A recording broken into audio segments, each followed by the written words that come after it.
एक ऐसे साथी को बुलाने जा रही हूँ जिनसे मैं उनसे पर्सनली मिली थी। टीपीएस के प्रिंसिपल रह चुके हैं Shri PP Singh sir. Normal teachers को समझ में नहीं आता था क्या है सिक्योरिटी। उस व्यक्ति को समझ में आया और साथियों में हैरान थी कि ये दुनिया छोड़ने से पहले सर 4 साल बेड पे थे किसी हेड इंजरी के कारण, 0 काम और लाखों इनकम आ रही है। 1 साल उन्हें गुजरे हुए हो गया, लाखों इनकम। आज मैं आपके सामने उनके बच्चे को बुलाना चाहूंगी। सर्वप्रथम मैं डॉक्टर मोहित जी को बुलाना चाहूंगी। Welcome sir. Good afternoon, everyone. Jai RCM. My name is Dr. Mohit Singh, son of Priyabrata Singh and Mrs. Seema Singh. और जय RCM. और मैं पहले आपको आज अपनी RCM के एक्सपीरियंस मैंने जो लाइफ में देखा है RCM से जुड़ा जो भी है वो आज शेयर करता हूँ आप लोगों से। ये बात है 2001 की, जब मेरे डैड प्रिंसिपल थे, तो उसी वक्त मेरी मम्मी ने भी हमारे कारण स्कूल की शुरुआत की थी। और उस स्कूल में जून का महीना था, बहुत गर्मी का महीना था। और जैसा बोलते हैं कि भगवान हर जगह नहीं हो सकते आपके लिए, लेकिन भगवान के रूप में मिस्टर बीसी छाबड़ा सर उस वक्त हमारे मम्मी के स्कूल में आए थे।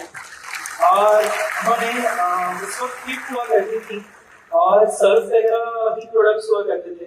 वो प्रोडक्ट दे करके उन्होंने मेरे पापा को, मम्मा को प्लान बताना स्टार्ट कर दिया। और वो प्लान धीरे धीरे वो लोग समझने लगे। लेकिन उसी बीच मेरी मम्मा ने उस टेप में से कपड़ा निकाल करके मिस्टर बीसी छाबड़ा सर को टोक दिया कि कपड़ा उतना पसंद नहीं आ रहा है मुझे। तो बीसी छाबड़ा सर की वो लाइन है कि आज हम स्टेज पे खड़े हैं, उन्होंने उस वक्त ये बोला कि मैडम मैं आपको सोने की खदान दिखा रहा हूँ, आप कोयला खोज लीजिए। और आज की डेट में ये मैंने सुनी बात, मुझे याद नहीं होता, पर मुझे इतना याद है कि सर जरूर स्कूल आए थे उस वक्त। और फिर डैड ने प्लान समझना स्टार्ट किया। लेकिन ऑलरेडी सर की इतनी बड़ी बात मम्मी के बाद मन में बैठ चुकी थी, हिट कर चुकी थी। और उन्होंने उनको कन्विंस कर लिया कि प्रिंसिपल रहते हुए भी साथ साथ RCM को किया जा सकता है, क्योंकि इसमें इन्वेस्टमेंट की जरूरत नहीं है। और उनको तभी बहुत अच्छे से पता था कि हमारे पास इन्वेस्टमेंट के लिए तब कुछ नहीं था। तो कहते हैं ना, there is nothing to lose, जब खोने के लिए कुछ है ही नहीं तो डर किस बात का।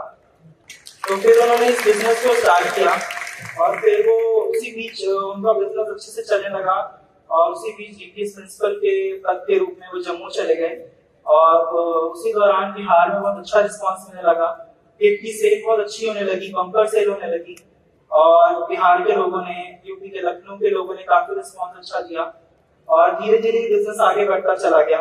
और फिर उसी बीच हमारे मम्मी पापा का मेन फोकस था कि हमारे लाइफस्टाइल रिलेशन के साथ साथ हमारे एजुकेशन पे उनका बहुत ज्यादा फोकस था। और उनको हमेशा एक चिंता लगी रहती थी कि इतना पैसा कहाँ से लाएंगे कि बड़े बड़े स्कूलों में तुम्हें पढ़ा सकें। उसी वजह से जिस स्कूल में सर आए थे वो मम्मी ने स्कूल स्टार्ट किया था। और फिर उन्होंने सोचा कि अब जब RCM से ठीक ठाक पैसा आने लगा, अच्छा खासा पैसा आने लगा, तो उन्होंने वो स्कूल के साथ साथ RCM को फुल टाइम किया। और डीपीएस जब बिहार से अच्छा रिस्पांस आने लगा तो कंप्लीटली उन्होंने अपनी जॉब को छोड़ दिया। और जॉब को छोड़ने के बाद फुल टाइम RCM में आ गए। और 7-8 साल के अंदर ही उन्होंने रूपी पिन अचीव कर लिया था। और धीरे धीरे हमारी लाइफ चेंज होती चली गई और हमें पता ही नहीं चला कब हमारा टाइम आ गया कॉलेज जाने का। और लेकिन उसी बीच जब RCM बिजनेस फुल टाइम करने लगे थे तो ना दिन देखा, ना रात देखा, ना दिवाली देखी, ना होली देखी। तो उनकी वजह से ही कम, जब उन्होंने 7-8 साल लगातार मेहनत की और दिवाली में नहीं घर आते थे तो हम लोग को लगता था नहीं आते पापा घर पे, नहीं मनाते हैं। लेकिन उसके 3-4 साल के अंदर दिवाली की तरह मनाने लगे, होली की तरह मनाने लगे। ये सब कुछ RCM की बदौलत हुआ। और ये सारा श्रेय जाता है founder mister BC Chhabra sir को। आई होप कि मैसेज तक पहुंच जाएगा उसके सौरभ सर के थ्रू। और all thanks to mister BC Chhabra sir जो उन्होंने इस बिजनेस को दिया और उस वजह से ये सब हो पाया। और फिर बात आती है मेरे कॉलेज जाने की। फिर उस वक्त जब मैं अपने कॉलेज के लिए फॉर्म्स वगैरह फिल कर रहा था तो डैड की हेल्थ ठीक नहीं रहती थी, तब धीरे धीरे उनको इंजरी के कारण थोड़ा मूवमेंट डिसऑर्डर होने लगा। तो फिर हमें कहीं ना कहीं चिंता लगी रहती थी, मम्मा को चिंता लगी रहती थी कि आगे कैसे होगा। लेकिन आरसीएम का नेटवर्क ऐसा था, ट्रू लीडर्स का सपोर्ट ऐसा था कि धीरे धीरे बिजनेस अच्छी ग्रोथ पैटर्न पे चल रहा था और लगातार चेक आ रहा था। हम लोग किसी चीज की दिक्कत नहीं थी। आज मैं आपसे पूछता हूँ, कोई भी ऑक्यूपेशन आप करते हैं, प्रोफेशनल, बैंक, पोस्ट ऑफिस, कोई भी government, central government, state government job, कौन सा ऐसा ऑफिस है जहां आप 5 साल नहीं जाते हैं तो आपको सैलरी देता है? आप तो एक दिन नहीं जाओगे, अगले दिन आपको पूछ देगा आपका बॉस कि आप कल क्यों नहीं आए थे। लेकिन ये कोलीडर्स का ऐसा सपोर्ट था, उन्होंने कभी पीछे मुड़ के नहीं पूछा कि सर क्यों नहीं आते मीटिंग में। सर आजकल कोई भी प्लान समझने, कोई न्यूट्रीचार्ज प्रोग्राम की ट्रेनिंग में सब छोड़ दिया उन्होंने। लेकिन आरसीएम के सारे लोग जो लीडर जो इसमें काम कर रहे थे, उनकी स्ट्रेंथ ऐसी थी, उनका सपोर्ट ऐसा था कि नेटवर्क चलता चला गया और एक ऐसे मुकाम पे पहुंच गया। और फिर उसी बीच अनफॉर्चुनेटली लास्ट ईयर पापा की सितंबर 2023 में डेथ हो गई और कंपनी ने खुद फ्रंट फुट पे आकर के बोला कि हम सारे डॉक्यूमेंट्स आप हमें मेल कीजिए, हम बहुत रेडी हैं इसको पेन ट्रांसफर करने के लिए। और उन्होंने खुद इस फॉर्मेलिटीज में जितना भी पेपर वर्क था, कंपनी के जितने भी सारे एग्जीक्यूटिव्स हैं, एम्प्लॉयज हैं, उन सब की इसमें मेहनत लगी है। पिछले 6 महीने के अंदर उस मेहनत के साथ उन्होंने इस पेज को ट्रांसफर करा के पेपर वर्क कराने के साथ साथ, और उसके लिए बहुत शुक्रगुजार हूँ कंपनी का और कंपनी की ऐसी पॉलिसी का कि आज मैं आप सबके सामने सब खड़े होकर स्टेज पे बोल पा रहा हूँ। नहीं तो शायद लास्ट ईयर ही हम लोग इस कंपनी को एग्जिट कर जाते। लेकिन इस कंपनी की ऐसी पॉलिसी है कि ये next generation to generation transfer होती है। और आप लोगों से उम्मीद करता हूँ कि इसमें क्या होता है ना कि आप कुछ टाइम में ही आरसीएम जब करने लगते हैं तो फिर आपको ऐसा लगने लगता है कि पेन नहीं बढ़ रहा है, ग्रोथ नहीं हो रही है, तो फिर अब क्या करें, अब कैसे आगे बढ़े। लेकिन मैं आपसे एक चीज पूछता हूँ कि कभी भी 1 महीने के अंदर, 6 महीने के अंदर, 1 साल के अंदर ये कोई मैजिक नहीं है, ये कोई जादू नहीं है, ये कोई क्विक मनी का साधन नहीं है कि आप लोगों को 1 महीने के अंदर पैसा आने लगेगा। इसमें आपकी मेहनत तो लगेगी ही और इसमें इन्वेस्टमेंट आपका 0 लगता है। जैसा कि आपको पता है कि बिजनेस 0 इन्वेस्टमेंट वाला बिजनेस है। और लास्ट में एक चीज और बोलता हूँ, जब कभी लगे कि पेन अटक गया है, नहीं बढ़ रहा है, आप छोड़ देते हैं, इस बिजनेस में कुछ नहीं बचा है, क्या ट्रेनिंग देंगे, कैसे समझाएंगे, तो एक बार अपनी नेक्स्ट जनरेशन के बारे में सोचिएगा और आप में वो ऊर्जा भर जाएगी और आप इस बिजनेस को फिर से करने लगेंगे। जय आरसीएम।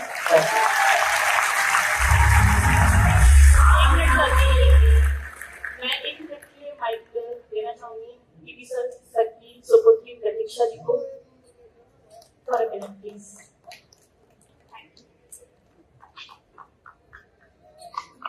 जय आरसीएम। जय आरसीएम। कैसे हैं सब? थोड़े ही लोग बता रहे हैं। अगर आप लोग अपने बारे में नहीं बताएंगे तो मैं अपने बारे में आपको कैसे बताऊंगी? कैसे हैं आप सब? अमेजिंग। मेरा नाम प्रतीक्षा सिंह है। नोएडा में ही रहती हूँ। मेरे पापा का नाम मिस्टर पीबी सिंह, मम्मी का नाम मिसेस सीमा सिंह, दोनों ही आरसीएम से जुड़े हुए थे। जो मेरे पापा को जानते हैं उनको पता होगा वो डीपीएस के प्रिंसिपल थे। बहुत अच्छे एजुकेशन से थे, जहां गए हमेशा टॉप किया। डबल डिग्री थी उनके पास, डीपीएस के प्रिंसिपल बने ऑफ कोर्स।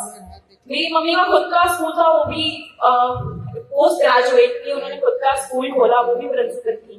दोनों इतने एजुकेटेड थे। तो एक दिन मैं सोच रही थी कि ऐसा मतलब क्या आप लोग डीपीएस को पापा ने एक टाइम पे क्विट करके आरसीएम क्यों ज्वाइन किया, मुझे बस उसका रीजन जानना था। तो मैं कभी समझ ही नहीं पाई, कभी पूछ भी नहीं पाई। तो उसके बाद क्या हुआ, एक दिन जैसे मेरे भाई ने बताया, वीसी अंकल आए मम्मी के पास और उन्होंने आरसीएम बताया।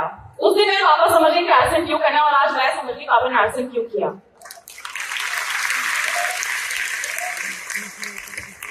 आज मैं 2nd जनरेशन यहाँ आप सबके सामने खड़ी हूँ। मैं अपने पापा के नाम के मुंह से नाम सुनती थी, बीसी अंकल का, केसी अंकल का, आर्य अंकल का, अदरी अंकल का, महावीर अंकल का, इन सब का नाम सुनते थे। और आज आप लोग के सामने खड़े होकर बोलने का मौका मिल रहा है। मुझे लगता नहीं कि ऐसा कोई और कंपनी कभी भी किसी और को ऐसा मौका कभी दे सकता है।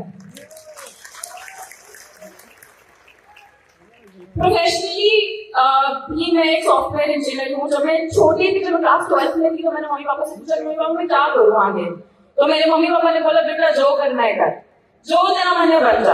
कभी फोर्स नहीं करा कि आर्ट्स क्यों करो, कभी फोर्स नहीं करा जो हम कर रहे उसको सीखो, कभी फोर्स नहीं करा कि जो मैंने किया उसको करो। उन्होंने मुझे बोला जो बनना है बन जाओ, तो मेरा भी जो मन किया मैं बन गई। तो मैं सॉफ्टवेयर इंजीनियर हूँ बाय प्रोफेशन, और मैंने फिर इंजीनियरिंग कॉम्पिटिटिव एग्जाम्स दिए और सिलेक्शन के बाद मैं बैंगलोर के कॉलेज में चली गई। वहां से मैंने बीटेक करी और रिक्रूटमेंट में मेरी फर्स्ट जॉब अमेजोन में लगी। तो अमेजोन में मैं सॉफ्टवेयर इंजीनियर थी, और अमेजोन सब जानते हैं बहुत अच्छी एमएनसी है, सब कुछ है। तो, मेरा पैकेज भी बहुत अच्छा था, सब कुछ है, सब कुछ बढ़िया है, कोई प्रॉब्लम नहीं है। बट अगर 12 महीने में आप अगर 30 डेज अपने लिए निकालो, कुछ भी हो सकता है, जैसे हमारे साथ एक दुर्घटना घटी, उसमें अगर मुझे 30 डेज चाहिए, 60 डेज चाहिए, तो कोई कंपनी है जो देगी इतना टाइम? कोई कंपनी है जो पूछेगी नहीं कि क्या कर रहे हो, कहाँ हो, ऑफिस क्यों नहीं आ रहे? है कोई कंपनी ऐसी? नहीं। लेकिन जैसे मेरे भाई ने बताया, आरसीएम एक ऐसी कंपनी है, कभी मुड़ के नहीं बोला कि आप ये कर रहे हैं, आप वो कर रहे हैं, आप ऐसा कर रहे हैं, आप वैसा कर रहे हैं। उनको दिखता था मेरे पापा का हार्ड वर्क, स्वेट, ब्लड जो उन्होंने तब दिया जब वो स्वस्थ थे। तो अगर अमेजोन में आप 30 दिन ऑफ ले लो, तो 30 दिन छोड़ो, 15 दिन ऑफ ले लो, तो आप जब पीछे मुड़ के देखोगे ना, आपके पास एचआर होगा, आपका खुद का मैनेजर होगा, और पूरी कंपनी होगी, और आप कंपनी के बाहर होंगे। तो ये तो मैं समझ गई हूँ कि RCM is the future of this generation and coming more generation, और आशा करती हूँ आप लोग भी समझ गए होंगे। कल मेरा बर्थडे है, और मेरे को समझ नहीं आ रहा मैं अपने मम्मी पापा से और क्या मांगू, उन्होंने मुझे सब कुछ दे दिया है। मैं अपने मम्मी पापा को बस आज, अगर वो सुन रहे होंगे तो उनको थैंक यू बोलना चाहती हूँ, और पीसी अंकल आपको भी थैंक यू बोलना चाहती हूँ, और केसी अंकल तक ये पद को हर चीज आएगा। थैंक यू हर चीज के लिए। Thank you.